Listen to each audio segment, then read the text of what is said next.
En esta ocasión nos vamos a concentrar en un apartado que va a desarrollar un aspecto distinto, precisamente profundizando en la temática que habíamos abordado. La lección de Florensky se titula Sacramentos y Ritos.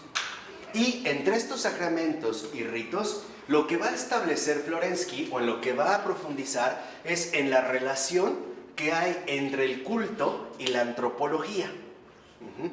¿Qué significa esto?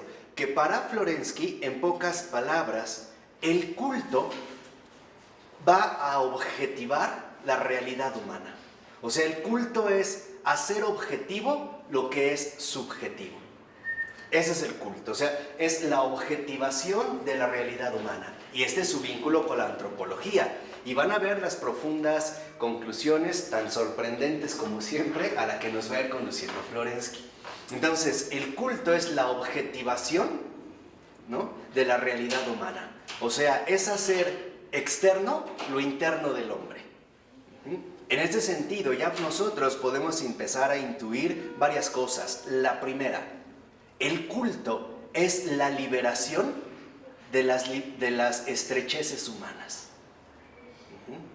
El culto nos va a liberar de nuestras propias limitaciones. Por eso veremos que en su momento, precisamente, Florensky hará referencia a la desesperación o al duelo. Veremos de qué manera se va a hacer objetivo lo subjetivo. ¿Y por qué? Porque Florensky está convencido de que la afectividad humana, o sea, la realidad humana, por sí sola, conduciría a la desesperación. Y esto es cierto. Si solo nos quedáramos con el sentimiento atormentador, por ejemplo, de la pérdida que trae consigo la muerte, sin un más allá, no hay más que desesperación. Entonces, lo que va a considerar aquí Florensky es que se da, en efecto, ¿no?, un aspecto importante entre el culto y la realidad humana. De tal forma que también no solo va a presentar Florensky el culto como la liberación de nuestras propias limitaciones, sino también como la sanación real de nuestra afectividad humana. ¿Por qué? Lo dice de una manera muy clara para iniciar en la 528. Dice Florensky: 1000 motivos de desaliento nos tientan. O sea, nosotros nos vamos a ver frecuentemente tentados por el desaliento, ¿no? George Bernanos, este gran escritor, bien serio, bien profundo, en su libro titulado Los cementerios bajo la luna, o algo así, pero tiene que ver con cementerios y luna, creo que es Los grandes cementerios bajo la luna, o Los grandes cementerios bajo la luna. Él resume esto mismo de una manera bien hermosa. Dice: yo tengo un demonio y tiene un nombre, se llama ¿para qué? O sea, el desaliento. ¿Para qué escribir? ¿Para qué leer? ¿Para qué dar clases? ¿Para qué? O sea, Florensky detecta que en efecto 1000 motivos de desaliento, o sea, hay muchísimas razones de desaliento que nos van a tentar. Entonces, aquí lo primero que yo quiero que ustedes mantengan es la cuestión del desaliento, que es parte de la realidad humana. O sea, el desaliento afecta, por eso tiene que ver con la afectividad, ¿no? Afecta la realidad humana. Tiene que ver precisamente con la afectividad humana, ¿no? 1000 razones de desaliento nos tientan. Y dice en el primer punto que el mayor motivo para el desaliento es el problema de la muerte. O sea, a veces aparece la muerte como un motivo profundo de desaliento. Y en general van a estar precisamente girando estas tentaciones a partir de este centro. Por eso, aquí es donde ahora Florensky va a darse cuenta que ante este desaliento que perturba y afecta la propia condición humana, es donde entra el papel central que juega el culto. ¿Por qué? Porque, por ejemplo, ante el problema de la muerte, lo primero que habría en nosotros es un duelo. De hecho, lo hay, ¿o no? Hay un duelo. O sea, cuando una persona fallece, en efecto, nosotros vamos a tener que atravesar un proceso bastante doloroso, según sea el caso, llamado duelo. Y en este duelo, en efecto, pareciera que el desaliento nos empieza a ganar la batalla. Entonces, dice a continuación, dice el texto, el canto invita a que la alabanza al Dios Trino, la palabra de la alegría más grande posible, que abraza al universo entero, el aleluya, sustituya y transfigure el sollozo ante la tumba.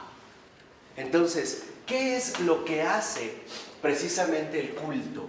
¿O qué es lo que se realiza en el culto? Una transfiguración. Y esta transfiguración precisamente tiene su exclamación más plena en el aleluya. De tal manera que a través del culto nosotros ya no sucumbimos al desaliento, sino que en el culto nosotros participamos de una profunda transformación que nos hace exclamar incluso con alegría el aleluya. Por ello es que les decía que en un primer momento el culto en efecto nos va a rescatar de nuestras propias limitaciones. Fíjense, lo dice en la siguiente cita Florensky. Dice, la oscuridad inhumana, impenetrable, no transfigurada de la desesperanza se vuelve humana cuando es iluminada, cuando es transfigurada, cuando se transforma en el impulso de la alabanza del Altísimo. O sea, lo que en un primer momento en el desaliento precisamente para nosotros era dolor, con el aleluya en el culto ahora se transforma en una alabanza. Y vemos cómo la realidad humana en efecto se transfigura. Dice, el velo impenetrable del nubarrón que hace opaco el corazón se vuelve luminoso. ¿Qué quiere decir? Que ya no hay luto, sino que hay luz. Hay luz. Dice, no es suprimido nuestro dolor, no es prohibido, ojo. No quiere decir que alguien se va a morir y vamos a estallar en carcajadas. No, eso sería ridículo. No se suprime el dolor, dice, no está prohibido, no es dejado de lado, no es encerrado en el sótano, en la clandestinidad del alma, no. O sea, como si nosotros quisiéramos minimizar el dolor llevándolo al sótano, pero no haciéndolo desaparecer, no. Dice, esto más bien significaría desgarrar el alma, conducir a la desesperación al alma que tiene una losa en el corazón en el desfile fúnebre. Está hablando, por ejemplo, cuando en efecto estamos en un velorio o cuando se transporta el ataúd. Dice, claro que hay dolor, esto no se va a suprimir, se va a transfigurar. O sea, en pocas palabras, en este sentido cristiano, el culto no niega el dolor, lo asume, pero lo transfigura hasta convertirlo literalmente en una auténtica alabanza. O sea, en una exclamación jubilosa de aleluya. Trae consigo júbilo. Entonces, si aquí en el dolor nosotros habíamos asumido un luto oscuro, un luto tenebroso, en el aleluya, en realidad este luto se ha convertido en júbilo, se ha transfigurado en júbilo. Por eso dice a continuación Florensky, no, es necesaria otra cosa, su mismo dolor ante la tumba, transformarlo en la más grande alegría espiritual. Fíjense, él está hablando del dolor ante la tumba. No sé si alguna vez han visto una persona desgarrada ante una tumba. Ante un difunto. De verdad, hay personas que hasta se quieren aventar, De verdad, o sea, hasta gritan, se jalan los pelos, se desmayan, arañan, los tienen que agarrar porque cuando bajan el ataúd, ¡pum!, también se quieren aventar. Florensky aquí da un paso y dice, no, en realidad se trata de transformar este mismo dolor en la más grande alegría espiritual. ¿Cómo? Y dice, aquella fuerza, escucha bien, que está a punto de arrancar una blasfemia contra el Creador, o sea, maldecir a Dios, esta furia dice transformarla en un canto de alabanza a Él. La maldición que hormiguea en el día de la desesperación, convertirla en acción de gracias. La exclamación, que no sea así. Por ejemplo, la gente que dice, no, no puede ser, ¿por qué murió? Etcétera, y está a punto, ¿no? Como dice, en esta desesperación, que es lo que también conlleva el luto, una profunda desesperación. Aquí se transforma en una profunda exclamación. Del no sea así, esta desesperación que en último término no es más que resultado de la profunda negación del hombre en una exclamación que en realidad tiene una base sólida en la aceptación. Y de esta aceptación, dice Florensky, ¿no?, que en realidad de la exclamación, que no sea así, en el consentimiento, que así sea. El sollozo sobre la tumba, en la canción de aleluya sobre la tumba. Es necesario curar las heridas del alma, los traumas del alma. Trauma es herida, ¿no? Es herida. Entonces, lo que considera en este sentido, y es bastante profundo Florensky, es que nuestra desesperación, esta negación, proviene precisamente de las heridas del alma. Heridas que ha traído consigo la propia muerte. En cambio, cuando la exclamación, en este sentido, la aceptación brota, es porque nuestras heridas han sido curadas. ¿Cómo? A través de la aceptación de la vida eterna. Ya no me detengo yo en mi negación. Esto no puede ser. Ahora realmente me doy cuenta que esto así es. Y es así porque Dios lo ha querido de esta manera. Entonces, mi dolor ya no me ahoga. Mi dolor, que es real, que no lo puedo negar porque es sincero, ahora literalmente, ¿no?, se va a transfigurar en una exclamación de aceptación. Y es así sea. O sea, amén.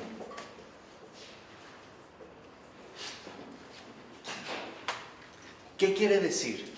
¿Cómo se cura el luto? ¿Qué es el luto? El luto no es más que el encierro desesperado en el propio dolor. Ese es el luto. Estoy hablando de este luto de desaliento. No es más que el encierro desesperado en el propio dolor, en la locura de ese dolor que genera angustia, que ahoga, que asfixia. ¿Cómo se transfigura? Arrojándonos a la fuente de la vida, aceptando que Dios es mi consuelo. O sea, ¿cómo se pasa del luto al júbilo? Abriendo mi corazón al Consolador de los hombres. Es esto, o sea, cuando nosotros nos hundimos en el dolor, la razón es muy sencilla. No nos dejamos consolar por el Señor.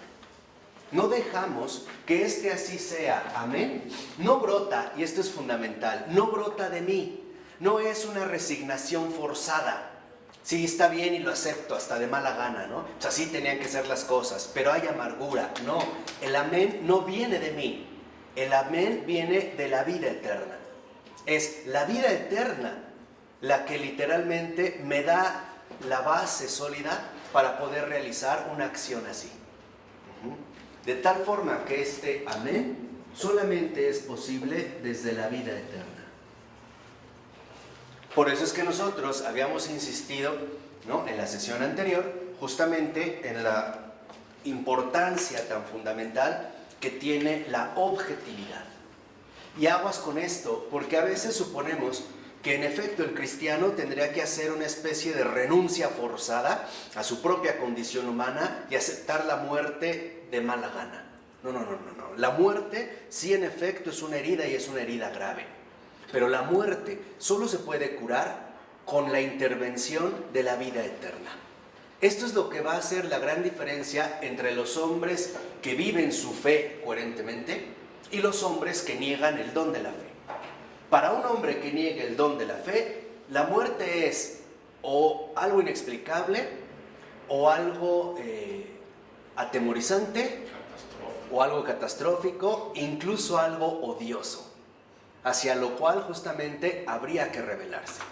No, aquí no. Aquí en realidad se trata de que yo soy muy consciente de algo particular. Primera, que es el culto el que me ayuda a sanar las heridas de mi alma.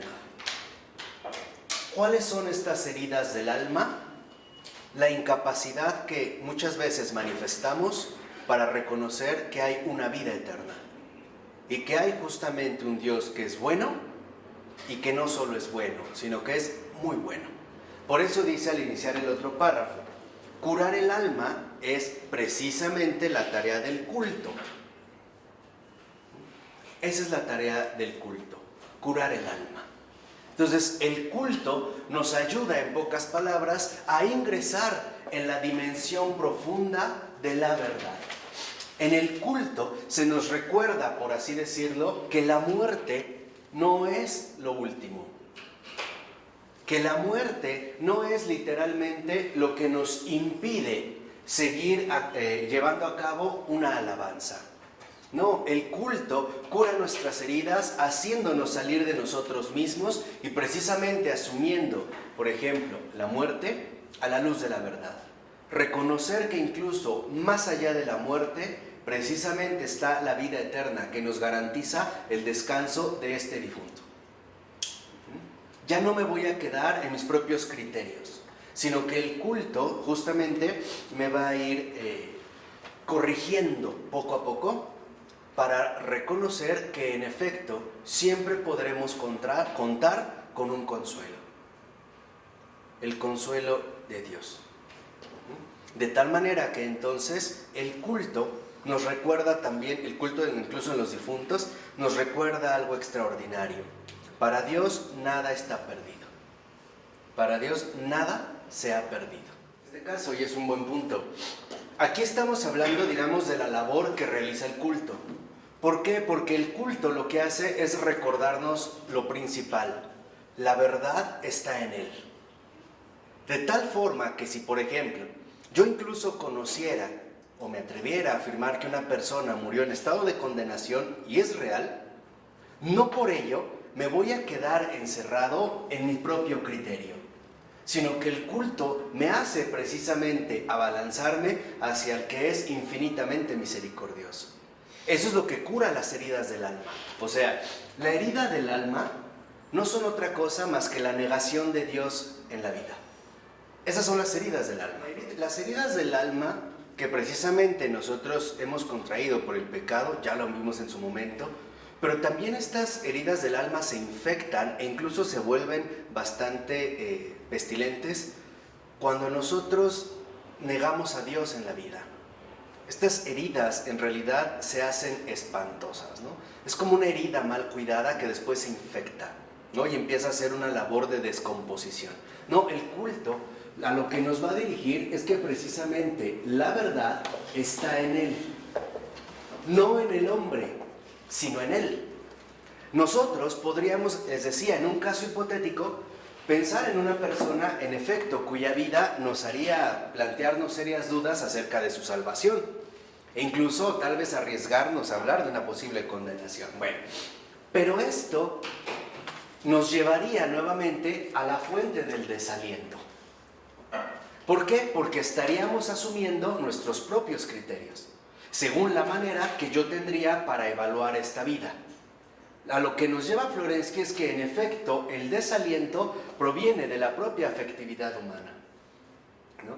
Es como el Señor también nos dijo hace poco, ¿no? El hombre juzga por las apariencias, yo juzgo los corazones.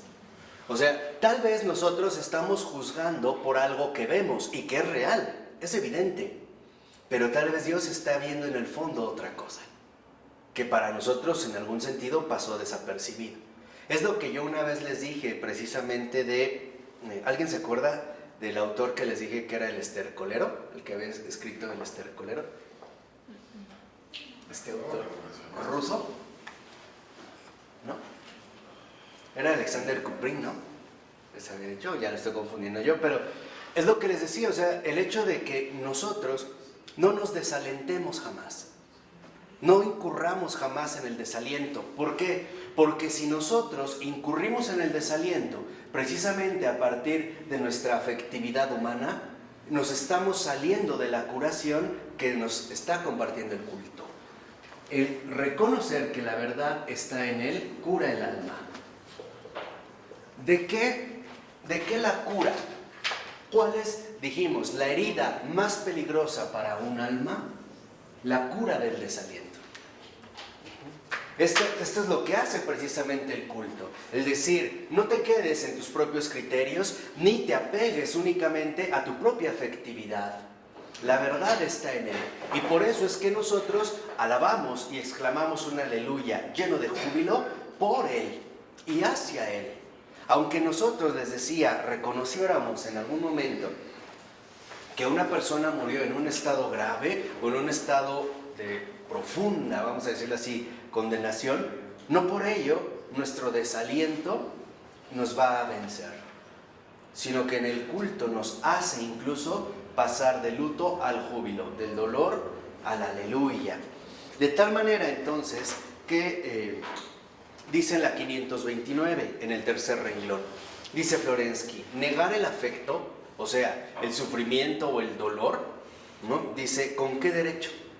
¿En virtud de qué idea abstracta o de qué norma? ¿Qué es lo que querían hacer, por ejemplo, en su momento los estoicos griegos, ¿no? Al hablar de la ataraxia, proponían la imperturbabilidad. Y entonces lo que consideraban era que para alcanzar y conservar la virtud era importante no dejarte afectar por nada. Ni por algo que te produciera gusto o gozo, ni por algo que te trajera dolor o luto. O sea, que tú te mantuvieras siempre imperturbable, como una barra de hierro, ¿no? De tal manera que si ahorita yo recibiera una llamada y me dijeran, oye, acaba de morir tu mamá, yo dijera, muy bien, y siguiera con toda normalidad dando mi clase, ¿no? Ahí vemos algo particular. Si nosotros quisiéramos arrancar el afecto, por eso dice Florensky, ¿con qué derecho? Terminaríamos formando seres inhumanos. Los veríamos literalmente como rocas, ¿no? Rocas duras que literalmente se están amputando sus propios afectos. Y dice Florensky, no. ¿Por qué? Porque si nosotros negamos el afecto, dice ahí mismo adelante, significaría desechar en su misma raíz la naturaleza del hombre. Un abismo que es generador de afectos y que no contiene en sí mismo otra cosa más que afectos. Si lo ven, el aleluya, en este caso el júbilo, no es una ausencia de afecto, es un afecto transfigurado. También es afectivo. ¿El gozo no es afectivo? ¿O no? ¿Sí? De tal manera que entonces lo que nos está recordando Florensky es que no se trata de mutilar la afectividad humana, se trata de curarla. Se trata de sacar la afectividad humana herida por el desaliento, ¿no? Llevarla a su verdadera curación a través del culto. De tal manera que entonces ahora el alma no se vea ya maltratada, por así decirlo, por el dolor que la muerte de alguien más le pudiera traer, en este caso de un difunto, sino que se vea profundamente consolada por la infinita bondad y misericordia del Señor. Este es, digamos, el cambio dado. Por ello, aquí Florensky nos recuerda que no se trata de anular la afectividad y dice, luchar, fíjense, luchar contra los afectos significa emponzoñar el corazón humano con nuevas pasiones, porque el afecto contenido consume el alma y el cuerpo. Aquí, Florensky también da en algo fundamental. A veces tenemos una grave y muy sutil tentación y es reprimir nuestros afectos, ¿no? O sea, como que siento un profundo dolor, pero lo reprimo, como que no es para tanto, y entonces, como decía Florensky, lo mando al sótano. Dice Florensky, no, si nosotros reprimimos los afectos, consume el alma y el cuerpo. ¿Por qué? Porque agobia. Porque esta carga, finalmente, al no llevarse a su transfiguración, sigue ejerciendo un claro efecto sobre nosotros. Por ejemplo, la represión del odio, el resentimiento, a la larga, lo único que va a generar es amargura. O sea, va a ir literalmente, ¿no?, carcomiendo tanto mi alma como mi cuerpo. me va a ir consumiendo. Entonces, lo que nos está en este caso mencionando Florensky en la curación del alma es muy importante. Jamás hay que reprimir los afectos, hay que reencauzarlos. Y esto es algo distinto. ¿Por qué? Porque acuérdense también que en efecto Florensky nos habló ya hace bastantes páginas atrás que los afectos del alma humana también llevan fuerza. Y entonces lo importante, por ejemplo, no es anular esta fuerza, es reconducirla o orientarla hacia donde se saca un adecuado provecho. Entonces, lo fundamental es que nosotros no reprimamos la afectividad, sino que dejemos que esta afectividad se transfigure. Y la transfiguración de la afectividad puede dar como resultado 3 cosas. La primera y la más básica, el fortalecimiento de las virtudes. Un ejemplo, Santo Tomás Becket era una persona de carácter muy duro, enojón y además peleonero. En serio, desde niño y joven. Y el Señor nunca le quitó esta debilidad, porque sabían que si alguien lo provocaba, Tomás Becket se iba a los golpes y perdía los estribos. Y hasta el final de su vida lo conservó, pero con una gran diferencia. Cuando él sentía que le hervía la sangre, se iba al culto a la transfiguración y se ponía en las manos del Señor. Y entonces nada más veían que se ponía rojo, rojo, rojo, o sudaba, y después ya se le pasó. Entonces, este es el primer gran fruto de la transfiguración de las afecciones, ¿no? De la afectividad, el fortalecimiento de las virtudes. El segundo también gran fruto que nosotros podemos obtener es el crecimiento espiritual. De tal manera que si, por ejemplo, de repente yo soy una persona que se consume fácilmente en la ira, después yo me puedo dar cuenta de que el consumirme en la ira es inútil. Mejor me consumo en el celo por las almas. De tal manera que entonces ya no gasto, por así decirlo, energía inútilmente, sino que me voy a dar cuenta en qué casos es importante ahora sí encenderse. Por ejemplo, hay que encenderse ante la injusticia, ¿o no? Claro, ahí sí, o sea, ahí yo me doy cuenta, ¿no?, que hay momentos donde está bien encenderse o inflamarse. Lo vimos con el propio Jesús, ¿no? Cuando llega al templo, el celo por tu casa me devora, hace un látigo, ¿no?, con una cuerda y expulsa a los vendedores y tira las mesas. ¿O a poco Jesús entró, vio eso y dijo, no, a ver, no pasa nada, cuento hasta 10, voy a hacer que no vi nada, voy a pasar así como si nada? No, ¿verdad? Aquí es cuando nosotros podemos hablar de un buen celo y un mal celo. O sea, nosotros, el crecimiento espiritual en la transfiguración de la afectividad consiste en que nosotros empleemos de buena manera, de la mejor manera, el ímpetu de los afectos. O sea, si yo tengo la capacidad para encenderme en la ira, ¿por qué no me enciendo así en la caridad? Si es una fuerza que se me dio, ¿por qué la voy a consumir inútilmente en la ira? ¿Por qué no mejor la consumo en la caridad? Por eso les decía, hay un buen celo y hay un mal celo. El mal celo viene cuando yo me desgasto en cosas que no valen la pena. Por ejemplo, en angustiarme por todo y por nada. El mal celo de enojarme por todo y por nada.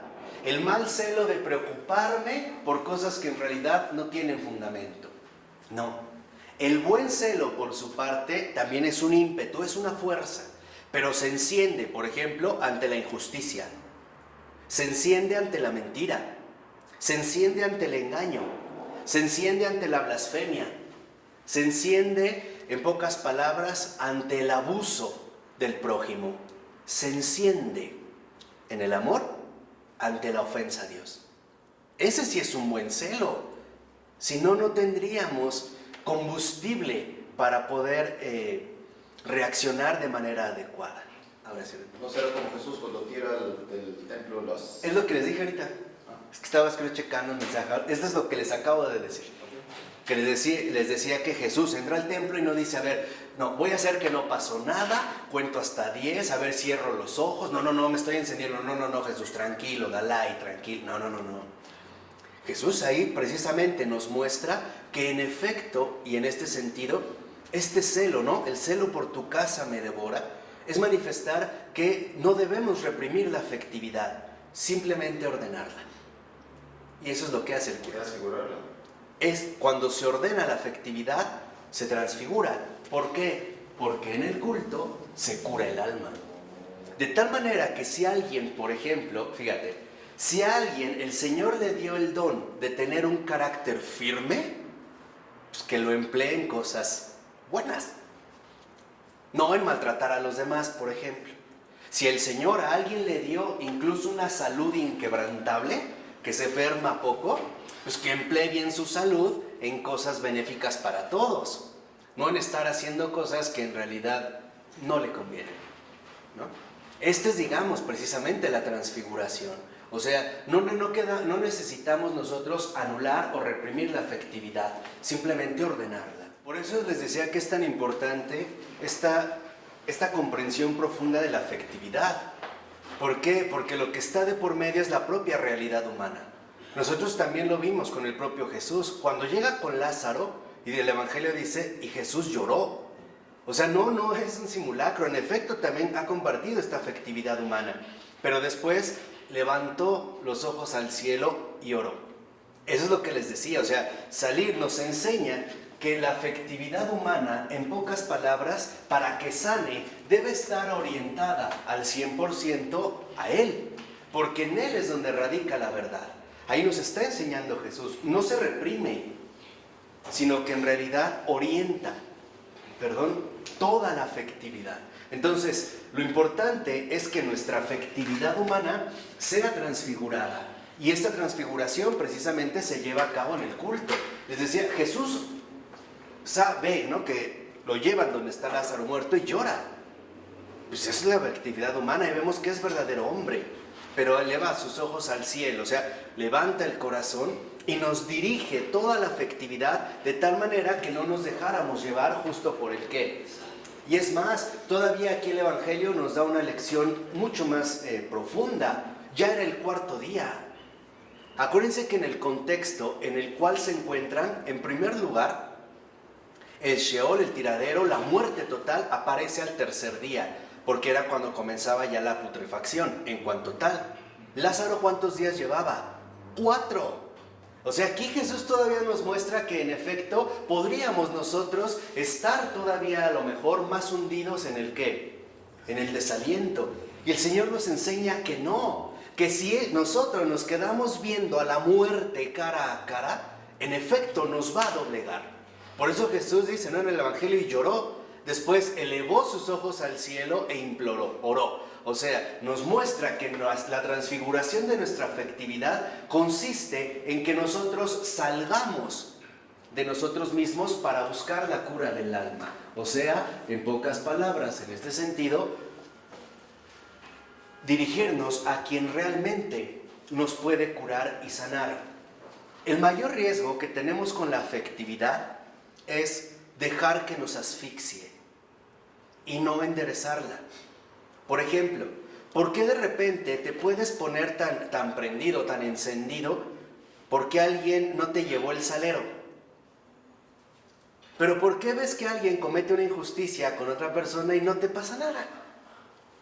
¿Por qué te enojaste tanto si tu café estaba sin azúcar y tú lo pediste con azúcar? Pero si supiste que alguien abusó de otra persona, ni te preocupa. No, aquí es donde nosotros vemos que en efecto el culto nos ayuda a llevar a cabo esta transfiguración. Ahí es donde en efecto se va a dar la cura del alma. Los que son profundamente depresivos, o por lo menos que han tenido o tienen una fuerte tendencia a la depresión, como yo,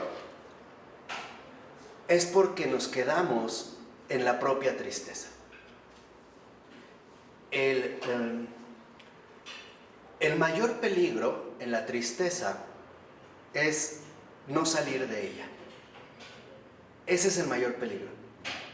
el hecho de reconocer que en efecto, aunque yo tenga estos episodios depresivos, no significa que tengo necesariamente que hundirme, ¿no?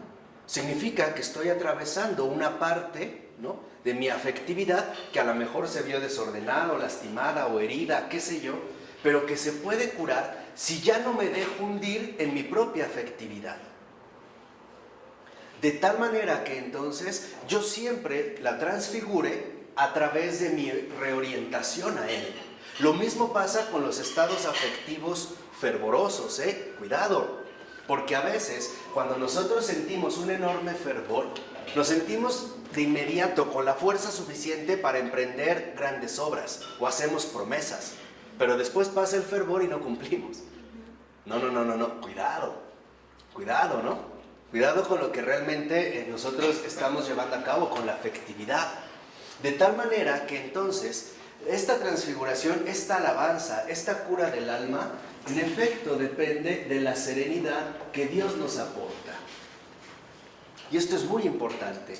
No se trata, vuelvo a insistir, de mutilar la afectividad, porque esto sería atentar contra la propia naturaleza humana. Solamente se trata de curarla, de no dejar que precisamente estas heridas nos consuman.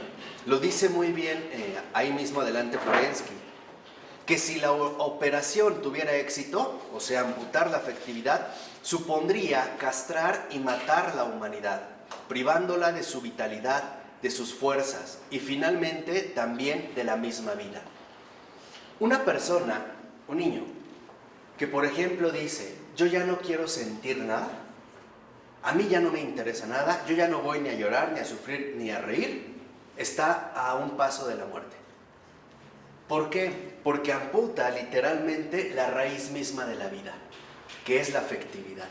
Por ello, no es casual que dentro de esta afectividad, un filósofo contemporáneo católico como Michel Henry hable de la vida como pathos, como esta afectividad, como esta patología, o sea, como esta vivencia profunda de nuestra propia realidad humana. De tal forma que entonces lo importante no es negar nuestras emociones, sino sanarlas. Sanarlas, dirigirlas. Y por eso es que el culto nos ofrece precisamente este apoyo. De tal manera que entonces, como dice a continuación en el siguiente párrafo, en último término, la tarea del culto, así como vimos que la del dogma era dar una ley nueva a la razón, ahora el culto aporta una ley nueva a la afectividad. En pocas palabras, el culto nos enseña cómo vivir adecuadamente nuestra afectividad. La afectividad que se puede ver seriamente trastocada por el desaliento y en ese sentido también por el desánimo, o bien por el desorden de la afectividad que nos lleva a desgastarnos o a consumirnos inútil y estérilmente. Por ello, lo que en último término considera Florensky es que en efecto el culto nos ofrece una ley nueva para nuestra afectividad humana. ¿Y esto qué va a involucrar? La vivencia de la fe. Es la invitación a la vivencia de la fe. Es la invitación a salir de nuestro propio desaliento y a salir precisamente de nuestro dolor y de nuestra desesperación. Pasar de la negación a la aceptación. Lo dice Florensky en el siguiente párrafo. Dice, la actividad del culto no es amputar la afectividad, es otra. Dice, afirma toda la naturaleza humana con todos sus afectos. Conduce cada afecto a su máxima amplitud posible para abrirle el espacio libre, ilimitado de una salida. Lo conduce a una crisis benefactora, purificando y curando estos traumata psiques, o sea, las heridas del alma. No solo permite al afecto llegar hasta el final, sino que exige su máxima intensidad, lo amplía, lo agudiza, incluso sugiere e instiga al afecto. Amarás a Dios con todas tus ¿qué? Con todos tus afectos. Amarás a Dios con todos tus afectos. Imagínense decir amar a Dios en una frialdad estoica. En realidad ni siquiera tendríamos la posibilidad de ¿qué? De amar. sino que en realidad esta ley nueva para la afectividad que nos aporta el culto, en tanto curación del alma, significa que nosotros realmente desarrollamos nuestra afectividad en el sentido correcto. Lo llevamos literalmente a su verdadera amplitud. Por eso dice a continuación: de este modo, otorgándole un pleno reconocimiento, confirmando al afecto en su derecho, el culto lo transfigura. O sea, el culto no nos niega la afectividad. La toma, asume el dolor, es verdad, pero lo reconduce hacia su verdadera culminación. En pocas palabras, cuando nosotros no asumimos la terapéutica profunda del culto, el dolor se va a quedar en nosotros. Y eso es lo que nos daña. Por eso el culto, es verdad, hay un dolor, sí, lo dijo Florensky, pero no solo hay un dolor, hay una transfiguración de este dolor. Lo asume en la vida del cristiano el dolor, pero deja que el dolor pase a través de esta transfiguración para alcanzar su verdadera plenitud en nuestra afectividad. No estamos hablando ya aquí del dolor en sí mismo o por sí mismo, estamos hablando de nuestra propia afectividad. De tal manera que yo me dé cuenta que el dolor en mi vida no tiene la última palabra. ¿Por qué? Porque el dolor en mi vida, al ser transfigurado en el culto, en realidad significa que en esta afectividad dolorosa, yo también tengo la afectividad para dejarme consolar. En este sentido, para ser justamente consolado. Dice 2 renglones abajo: es transfigurado el afecto porque el culto saca a la luz el afecto y lo pone en evidencia con más fuerza y potencia de lo que el afecto puede ser evidenciado en su estado meramente natural.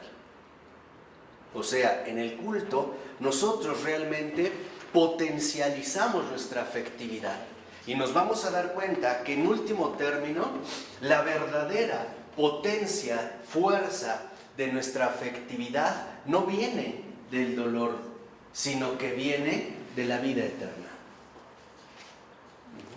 Por eso se acuerdan también este salmo que dice, al ir iban llorando, ¿no? Llevando la gavilla. Al ir van llorando, pero al regresar vienen cantando.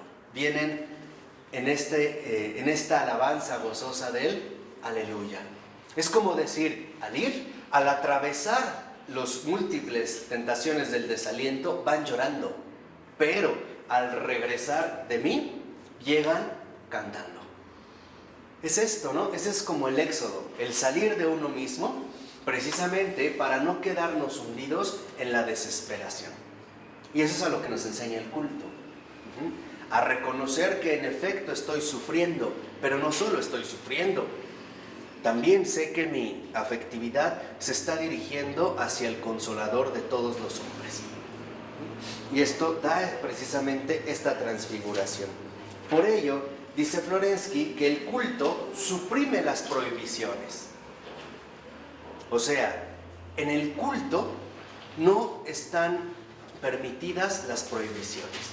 El culto no nos prohíbe la afectividad. ¿Qué significa esto? Que, por ejemplo, en el culto no está prohibido el llanto, ¿o sí? No. Incluso los lamentos, el sufrimiento, la pérdida de fuerza, eso no está prohibido. Dice Florensky, más bien, ahora nuestro afecto, suscitado y llamado desde arriba, existe ya sobrenaturalmente. En pocas palabras, cuando Florensky se refiere a una afectividad sobrenatural, se refiere a que ya no vivamos según nuestras propias medidas, sino que seamos receptores precisamente de su gracia, para que nuestra afectividad se transfigure y sea vivida de otra manera. Un ejemplo muy claro lo tenemos en María. María, cuando está al pie de la cruz, no solo está viendo al Hijo de las entrañas agonizar, también está viendo al Dios hecho carne, que es un misterio, morir, a su propio Señor y Creador. La pregunta es, ¿María está sufriendo o no? Sí. ¿María está llorando? ¿O a poco se estaba riendo con Juan? No. ¿Pero a poco se estaba arrancando el cabello? No, o se estaba azotando en el piso, o se estaba convulsionando. No, María, precisamente, ¿no?, en esta transfiguración, lo asume con serenidad. Es, en pocas palabras, un dolor sereno. Y esto solo Dios lo puede proporcionar. Es un padecer suave, siempre con la compañía de Dios. ¿De acuerdo? Esto de verdad es bien importante porque a veces lo olvidamos. A veces pensamos que Dios nos va a mandar una aflicción sin consuelo. Mentira. Dios jamás aflige los corazones. Jamás. Y esa es una ley de oro, grábensela en su corazón. Dios jamás aflige los corazones. Para Dios, literalmente, el sufrimiento puede ser, en último término, transfigurado también en un profundo consuelo. En pocas palabras, el culto nos enseña a sufrir en paz. Esto es lo importante. Por eso, el cristiano no está mal si llora, no está mal si sufre. Lo que está mal es que no lo haga en paz. Porque entonces, en realidad, su propia afectividad aún no ha realizado este acto de transfiguración. ¿Vamos bien? Por ello es fundamental que nosotros jamás caigamos en esta aflicción ciega, ¿no?, atormentadora, insoportable. Cuando eso se da, cuando se dan esos casos, es porque en realidad estamos todavía encerrados en nosotros mismos. Y ahí es cuando llega la desesperación. Alguien que dice, es que Dios no sabe cuánto sufro, se está engañando. Porque en realidad nosotros somos los que no sabemos cuánto ha sufrido Él. Entonces, no quedarte, digamos, atrapado en ti. Por eso dice a continuación, que ya en esta afectividad sobrenatural, ya no está sometido a sus propias leyes, sino a otras, que no provienen de su misma naturaleza. Es arrastrado hacia el torbellino celeste. Por ejemplo, cuando nosotros esperaríamos que una persona, conociendo su afectividad, reaccionara de una manera y en realidad reacciona de otra. Muchos querían provocar a Thomas Becket para que perdiera la cabeza, pero se sorprendían porque ya sus insidias ya no tenían el mismo efecto, ¿no? O algunos otros que habían querido, por ejemplo, humillar a unos santos y llegaban y les pegaban. Y el otro santo, en lugar de enojarse, se arrodillaba y decía, no, perdóname, ¿no? O Santa Rita de Casia. Eso es lo que quiero que vean. Por ejemplo, en Santa Rita de Casia tenemos claramente la vivencia profunda de una afectividad transfigurada. Ella ya no se rige por sus propias leyes. Ella ya no es la que dice, pues él es un grosero, yo no lo tengo por qué estar aguantando. Ya no. Ya su propia afectividad humana, y la necesita para amar, ya ha sido transfigurada. Por eso dice, y arrastrado gira en él, adentrándose cada vez más alto, cada vez más lejos de nuestra existencia terrena y subjetiva. Ahora deja de ser un mero estado casual nuestro y se convierte en una verdad universal objetiva. Aquí está el punto. En último término, la desesperación es siempre subjetiva. La serenidad es siempre objetiva. Mi afectividad se puede ver enderezada, sanada, curada por Él. Por Él. Pero si yo me quedo hundido en mi propia subjetividad, lo único que me espera es la desesperación, el desaliento, la angustia. Piensa, por ejemplo, en alguien que a lo mejor cometió un crimen terrible y dice, no tengo perdón de Dios, y se suicida. Ese es el efecto de la subjetividad. Por eso la desesperación en cuanto tal es algo enteramente subjetivo. ¿Qué es lo que hace el culto? En síntesis, sacarnos de nuestra subjetividad, curando nuestra alma en la verdad profunda de la realidad objetiva. Salir precisamente de uno mismo. ¿De acuerdo? ¿Vamos bien? Por ello, dice al iniciar el otro párrafo, que en esta labor del culto se manifiesta como en su fuente la tarea misma de la cultura, que procede del culto. Esta tarea es transformar la vida en armonía, toda la vida, en todas sus manifestaciones. Y aquí es donde vemos uno de los principales objetivos que muestra Pavel Florensky. Para Pavel Florensky, lo fundamental es que nosotros seamos partícipes y también seamos promotores de una cultura transfigurada. O sea, que el cristianismo, precisamente como lo ha hecho, promueva siempre una cultura transfigurada. Que los modos de vida no sean los modos habituales de vida, sino que sean los modos transfigurados por la presencia de Dios. Y este es algo fundamental para Florensky. El olvidar que, en pocas palabras, el cristianismo siempre funda cultura. O sea, modos nuevos de vivir. Por ello aquí, cuando Florensky habla del cristianismo, en este sentido, también en efecto va a hablar de cultura. ¿Por qué de cultura? Porque nos está hablando de modos nuevos de vivir. Y estos modos nuevos de vivir solamente serán tales si en efecto han sido transfigurados.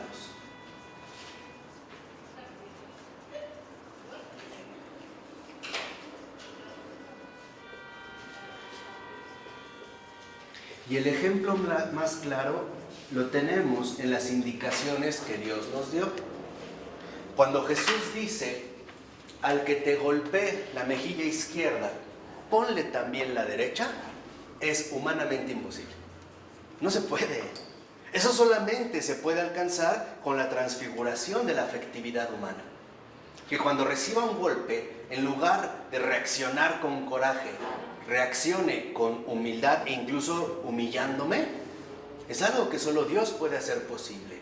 Por eso Florensky, y creo que en este sentido también es muy acertado, nos está recordando, y quizá eso es algo que hemos perdido de vista, y sobre todo nosotros los laicos, y que les digo que no es casual que estas clases sean particularmente para laicos, en general para los cristianos, pero aquí me detengo un poco en los laicos, es por una simple razón. Porque a veces reducimos el cristianismo a una mera devoción individual. Sí, voy a misa, hago mis oraciones, comulgo, bla, bla, bla, y ya, con eso se acabó mi cristianismo.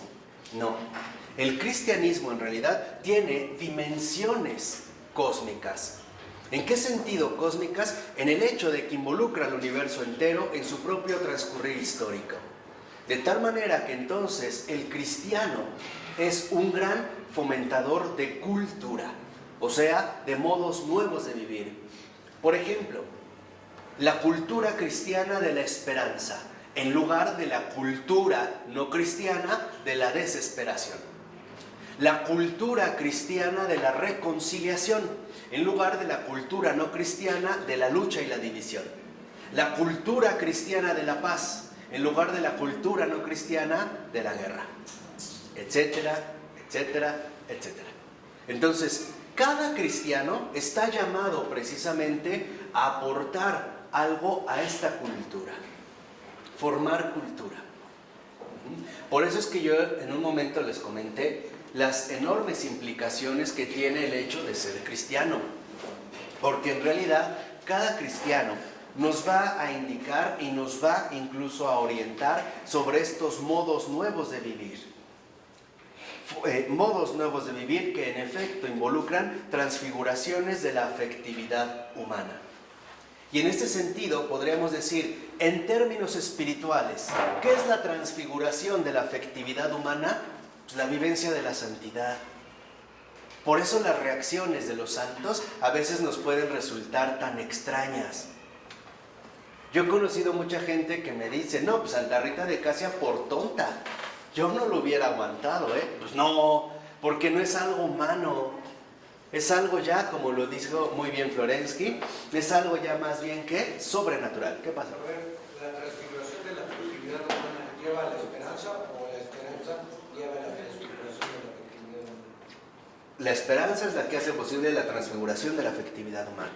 O sea, el saber que para Dios nada es imposible. ni siquiera que yo camine. La persona que dice, no, pues yo así nací y así me voy a morir, no es cristiana. No tiene el espíritu cristiano. Eso de que genio y figura hasta la sepultura no es cristiano. No es cristiano, ¿eh? ¿Por qué? Porque en efecto la cultura que brota del cristianismo no es más que la irrupción. No es más que la emergencia, o sea, el emerger, el salir. No es más que la irrupción de Dios en el mundo.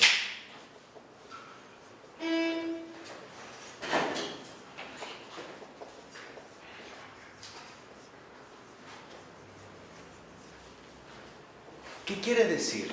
Que en este sentido el cristianismo siempre nos aporta algo nuevo. Y es algo nuevo que nos va a llevar precisamente a compartir estos nuevos modos de vivir que no son otros más que los caminos que también Dios nos quiere transmitir para estos tiempos. Caminos incluso nuevos de santidad. Caminos aún insospechados precisamente de santidad. Caminos que a lo mejor en algún momento nosotros hubiéramos creído inaceptables. Entonces, tengan muy presente que cuando nosotros nos decimos cristianos es porque también estamos contribuyendo a la formación de una cultura. El cristianismo no se reduce a mi vida, ¿eh? El proyecto es mucho más grande de lo que creen. Un cristiano llega al mundo entero, de manera visible o invisible, pero llega. El ejemplo es que en este caso es que podemos tener, no sé, un santo del Líbano, hasta se me ocurre San Charbel, pero que podríamos encontrar prácticamente en cualquier parte del mundo. Llega, está su presencia, ya sea visible o bien invisible, pero está llamado a trascender. De tal forma que la irrupción de Dios en el mundo, al promover esta nueva cultura, las transfiguraciones de la afectividad humana, nos va a dar como resultado también una nueva historia. ¿Cuál es esta nueva historia? La renovación.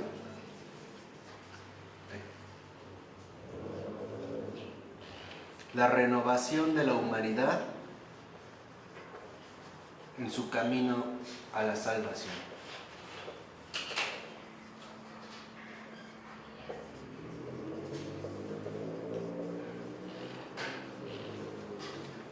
Por eso yo una vez les comenté que en realidad, en este sentido, la iglesia nunca ha sido algo de vanguardia, porque no importa la novedad plenamente momentánea o la moda, lo que nos quiere transmitir, sino que esta nueva historia que se da con las transfiguraciones de la afectividad humana precisamente nos conduce a la renovación de la humanidad en su camino a la salvación.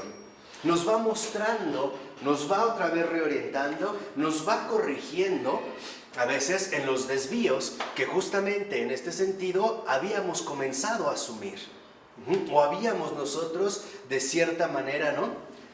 Al irnos saliendo del redil, habíamos perdido de vista, en pocas palabras, la verdad. De tal manera que entonces el cristianismo siempre genera, el verdadero cristianismo, siempre genera una cultura de la salvación. Una cultura de la salvación para todos los hombres. En pocas palabras, el cristianismo no es mi religión. Hablar así es impropio. El cristianismo no es mi religión. El cristianismo es un camino compartido por muchos. En pocas palabras, el cristianismo es la iglesia. Por ello, el que dice Cristo sí, iglesia no, en algo está fallando. Todo. En algo ha fallado. Por eso es que transitamos caminos compartidos y es la irrupción de Dios en el mundo. Vemos literalmente ahora de qué forma estamos contribuyendo a la salvación de todos. Esta salvación se va a dar precisamente a través de modos nuevos de vivir. ¿Por qué el culto es el que transfigura la afectividad, no Cristo? ¿Por qué está así? ¿Por qué no Cristo directamente? Sí. Bueno, Es el culto el que transfigura justamente la afectividad, porque aquí tenemos una dinámica que se adapta muy bien a nuestras condiciones temporales y humanas. Es como decir, lo voy a poner de esta manera. Un bebé, cuando apenas le están saliendo los dientes, le da comezón en la encía, ¿no? Y se le da un chupón para calmar esta comezón. No se le quita la comezón, ¿o sí? No, se le calma un poco. En el culto tenemos justamente este remedio para poder calmar esta comezón, esta ansiedad que turba y que sobre todo perturba nuestra alma. El culto es como la pedagogía, el modo a través del cual el Señor nos va guiando precisamente a través de la transfiguración de la afectividad humana. Y el culto, por ello, es que se realiza a través de la iglesia, para que reconozcamos que este culto no lo hacemos nosotros, sino que nos ha sido dado. Y la humildad de saber que nosotros solo participamos. Hemos respondido a la llamada de invitación. Por eso les decía que es tan peligroso cuando uno considera que uno puede hacer su propio culto, ¿no? Por ejemplo, pues yo voy a la iglesia cuando me nace, no necesito confesarme si Dios ya sabe mis pecados, yo nunca hablo con los santos, yo me voy directo con Dios, ¿no? Tengo el teléfono rojo a la mano, yo no hablo con los empleados, ¿no? Yo me voy con el gerente. En realidad, cuidado con esto. ¿Por qué? Porque de la iglesia es donde precisamente han emanado los grandes modos nuevos de vivir que Dios ha hecho posible en la tierra. Desde el modo tan llamativo de un San Francisco de Asís, ¿no? Hasta el modo, por ejemplo, también, o de un San Benito, hasta el modo tan particular de vivir incluso un matrimonio como en Santo Tomás Moro o con los papás de Santa Teresita del Niño Jesús, ¿no? Que ya son beatos. Ambos como matrimonio. O sea, lo que vemos es que en realidad esta transfiguración de la afectividad humana, la invitación a salir de uno mismo, es lo que el Señor nos ofrece a través del culto. El dejarte ayudar, el dejarte reconocer. Y por eso lo único que en este sentido se requiere es docilidad. Si Cristo fuera el que tajantemente renovara nuestra afectividad humana, lo más probable es que nos confundiríamos y creeríamos que esto ha sido, en último término, gracias a mí, y que soy yo el que lo ha conservado. Por eso el culto me invita siempre a reconocer, en humildad, que sigo siendo un aprendiz. Y comunidad. Exactamente. Parte de la comunidad. Y que al ser aprendiz soy un discípulo del Señor. Y que el Señor no tuvo un discípulo, ha tenido millones. En pocas palabras, que en realidad nosotros ahora formamos parte de una verdadera comunión. La verdadera comunión. La verdadera comunión en el Espíritu y en la verdad, donde todo lo hemos recibido. Y justo porque lo hemos recibido, es necesario que lo demos. Nada nos pertenece, nada. Nada es nuestro. Todo ha sido dado. Pero no nos ha sido dado para que nos lo quedemos, sino que nos ha sido dado para enriquecerlo con nuestra aportación y transmitirlo al que aún está por venir. Es como si nos pidieran hacer una pizza. Ronnie prepara la masa. La prepara nada más. La pasa a Luis para que Luis ahora la estire. Después, Simón la va a tener, no sé, que hacer la figura. ¿Por qué lo vamos a ir haciendo así? Porque si Ronnie hiciera todo, entonces sería muchísimo más lento, ¿no? Si Ronnie preparó la masa y la pasa, ¿qué va a hacer Ronnie ahora? Comer solo. Y aparte, pues va a preparar más masa. De tal manera que a lo mejor, al último, lo único que le toca es comerse la pizza. Generalmente, el que se va a comer la pizza es el que está todavía fuera de la iglesia. Estamos llamados a llevarle ese alimento. Y ese alimento que él va a recibir, lo va a recibir precisamente a través de nuestro contacto. Por eso es que el cristianismo en este sentido también es siempre personal. Muchas veces las personas que todavía están fuera de la iglesia o que todavía no aceptan el amor de Dios, que es lo mismo, ¿no? El que está fuera de la iglesia es el que no acepta todavía el amor de Dios, pero nunca perdemos la esperanza de que estemos todos juntos para que Dios esté contento y feliz, sonriente. Necesita este alimento y a veces lo va a recibir de manera directa con nuestro contacto, con nuestro encuentro. Una palabra, una mirada, un trato, un gesto, por mínimo que parezca, puede ir lleno de vida eterna. A lo mejor esto es justamente lo que en este sentido necesitaba. Y ahí es cuando comienza justamente lo que yo les decía, esta nueva historia, ¿no? Esta transformación profunda de la afectividad humana.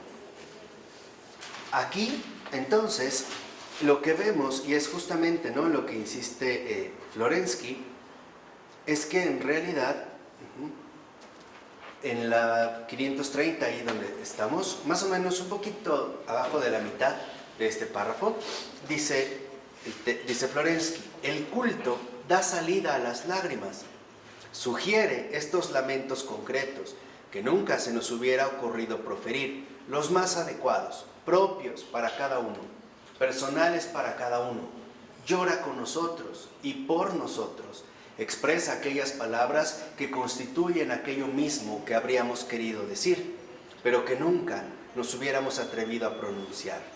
Y dice, y da a nuestros estados casuales la forma universal de la humanidad ideal, los humaniza en la fuente misma de la humanidad, Cristo Jesús. ¿Qué significa? Que el culto no suprime las lágrimas, pero las convierte en lágrimas de alegría, en lágrimas de júbilo. Ya no son las lágrimas amargas del dolor y la tristeza, son las lágrimas de un corazón inundado por la dicha. Y él lo resume muy brevemente en la 531. Por eso dice, el Hijo del Hombre nos descarga individualmente, nos libera, nos cura, nos aligera. Él es el liberador.